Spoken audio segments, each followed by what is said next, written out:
Hello there, all you beautiful people. My name is Lebushki, and welcome back to another movie review. This time for the movie Michael. Now, I'll be honest, I didn't plan on seeing this movie. It wasn't actually something that piqued my interest, mostly because I'm not a huge biopic guy. I feel like we've gotten a lot of those lately, and I've just been getting increasingly bored with them. Bohemian Rhapsody really started something in the biopic department where we just need to give every famous person up and coming story, and a lot of them just don't work, especially with musicians, and that's okay. There's a lot of people out there who like that and who like the music. That is completely fine. I am just saying, for me personally, I'm not a biopic guy. I'm not even a huge Michael Jackson guy. And that's mostly just because he died when I was young. So, like, I never really got to know him or know anything about him. All I know is what's come out, more recently between like Epstein file stuff and the controversies surrounding his character. And that's not a great picture to have of a famous person, especially when it's like the main cultural thing you're growing up in. But I have my opinions on that. Whether you agree or disagree, that's completely fine. Michael Jackson, innocent, easily said. But let's hop into the review. I thought this was a very respectful and honoring revelation of the world famous icon. Michael Jackson, let's be honest, he's a bit of a weird dude. We've seen the interviews, we've seen, the surgeries and the things he's done and said, and he's just kind of a weird dude. That's all right. When you're raised in the environment he was, and when you're forced into stardom at a young age, you're going to turn out a little bit odd. And I guess that's why it was very easy for people to push on to him or push on the narrative that he was like a pedo and a bunch of creepy and bad accusations.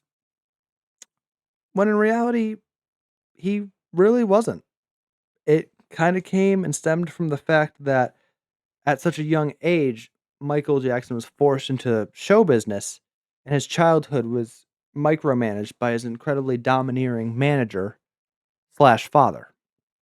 So his childhood experience was not complete. He hardly had a childhood. It was touring and singing and being beat because he wanted to go and play, but his dad wanted him to perform. So exploitation of a child is definitely a very big theme of this movie.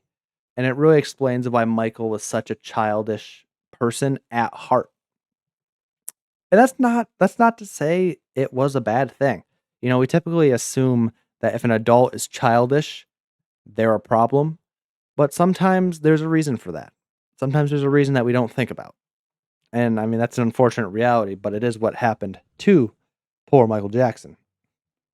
There's a powerful juxtaposition of family versus stardom and the cost of each.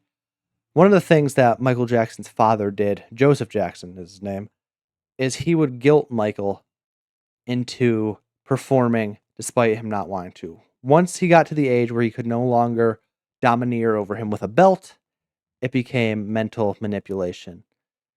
It would be oh, well, you don't love this family, which is why you want to do your own thing. And obviously, you hate us, you hate me.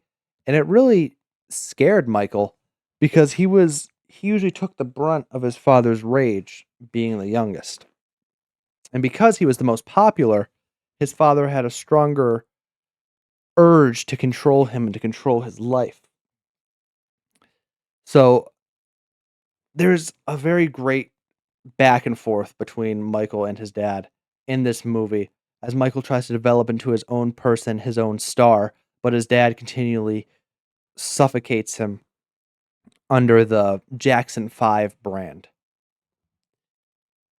And it reminds me of The Fablemans, if you've ever seen that, which is loosely based on Steven Spielberg's young life, where his uncle, I believe, tells him that family and art just don't go together. One tears the other apart, whether you want it to or not.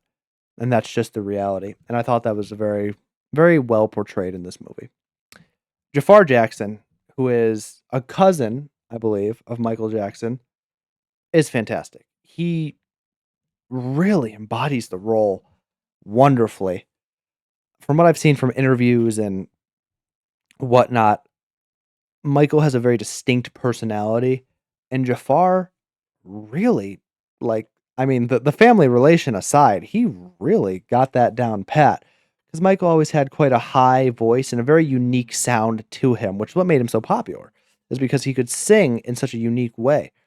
And Jafar Jackson, he somehow manages that and manages to come across seriously. Because when a guy has a voice that high, he typically is not taken very seriously, as I'm sure Michael wasn't in certain situations. But honestly, this feels like a concert with how well done the music and sound is. It's colorful, it's unique. You get to go through some of Michael Jackson's greatest hits, the ABC song, Thriller, Bad, uh can't think of any more, but I know there's more, especially from his Off the Wall album. Oh, Human Nature. But you kind of get to witness all these songs. And with Jafar Jackson being such a close relative of Michael, they sound really good. All the songs sound like Michael Jackson is singing them. So I don't know. I think it's worth the price of admission alone because you get a little bit of a concert when you go to this movie. But overall, between the color, the madness, the stardom, and the fame, no one ever did it like Michael Jackson. We all know this. To think otherwise is pure folly. Probably the greatest pop star in the world. The fact that he's been dead for 17 years and Billie Jean is at the top of the charts at the moment, as I'm currently reviewing this, I believe, hopefully it still is just insane. 5 generations or 5 decades, Michael Jackson's music has been transformative and changing the game. And unfortunately, there probably won't be anyone else like him. But it was good what he did while we had him. Overall, I think Michael is an excellent addition to the biopic genre of films. This is a part one, part two type of situation. There is going to be a Michael 2 or a Michael part 2, but they should honestly just call it Jackson. Call the first one Michael, the second one Jackson. That'd be pretty funny, I think. But I give this an A minus, a 90 out of 100. Because it's a biopic, I can't do a lot, and there's a very decent chance that that rating will change when the second part comes out, just because the story does feel a little bit incomplete. And like I said, I'm not a huge biopic guy, but I'm very interested in how the world perceived Michael and how he became who he was. So I'm very interested to see what part 2 does, because part 2 will probably center more on all the controversy in his life. And I really hope that that's handled well, especially since most of it is false. Yeah, sorry to be controversial, but let's be honest. Or just really just look at the facts. In my opinion. I'm sorry, I'm getting off topic. This is just my opinion. You don't have to agree. That's completely fine. But one of the things that I did want to address is the sharp contrast between critic and audience scores. Because this movie's, supposedly rotten, but the audience score is very high. And I gotta say, it is an enjoyable movie. It is a very enjoyable movie. And if you like Michael Jackson or his music, you will enjoy this. I saw a family come in to the theater and they had brought their kids, very young kids, which is always kind of a annoyance for me because then I'm like, oh great, there's going to be kids screaming throughout the movie. But no, they were locked in. They were sat down and they were dancing to the Michael Jackson songs. And it was adorable. And I was like, man, this is exactly what Michael Jackson was wanting. He wanted unity through his music. He had a undeniable power to bring people together. And it was kind of a very beautiful thing to see in theaters, if I'm being honest. But that sharp critic and audience contrast isn't and really shouldn't be much of a surprise when the critics don't like it because it exposes their exploitation of younger stars. And if you didn't figure that out by now, you haven't been paying enough attention to how Hollywood works, unfortunately. But that's all I have to say. Thank you everyone so much for watching and joining me on another movie review. Like, comment, and subscribe. I'm interested to hear what other people think about this movie. There will be a playlist linked in the description below that will have my other movie reviews. I've been Lebushki. This has been the movie review of Michael. I hope you all have a wonderful day doing as you shall be doing, and I'll see you in the next one. Until then, take it easy. Peace out.